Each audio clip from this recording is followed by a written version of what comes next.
மாயாண்டியோட குடும்பமோ மஞ்சமலை குடும்பமோ கார்ல வந்து இறங்குறாங்க ஜவுளி கடை கிட்ட. ஜவுளி கடைக்குள்ள போறாங்க. என்ன வேணும்னு கேக்குறாங்க. மீனாட்சி சொல்றாங்க, அந்த புடவை எடுங்க, அந்த கலரை பாருங்களே, அந்த சிகப்பு கலரு நல்லா இருக்குல்ல அண்ணே, இதே கடையில தான் பூங்கொடிக்கு எடுத்திருக்கு.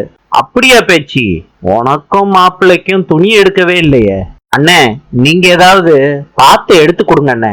அந்த அரக்கு கலர்ல இருக்குல்ல புடவை, அதை எடுங்க. மீனாட்சி அந்த புடவைய பேச்சுக்கு குடுக்கறாங்க.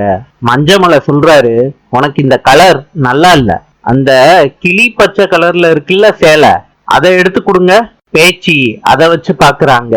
பேச்சு கிட்ட சொல்றாங்க, அம்மா, மாமா எடுத்து கொடுக்கணும்னு நினைச்ச சேலைய அத்தை உங்ககிட்ட கொடுக்க சொன்னாங்கம்மா.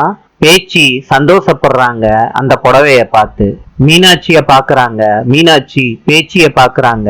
பில் கவுண்டர்ல நின்னுக்கிட்டு ரெண்டு பேரும் கண்ணுலயே பேசிக்கிறாங்க. நாளை சந்திப்போம்.